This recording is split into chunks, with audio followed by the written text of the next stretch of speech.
1984 Morgan 4.4. We're just gonna do a cold start video quick. So got the engine nice and cool, exhaust header, everything cold to the touch.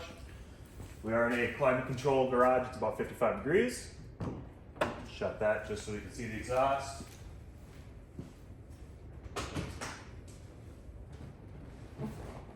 We have about half choke on it here to start.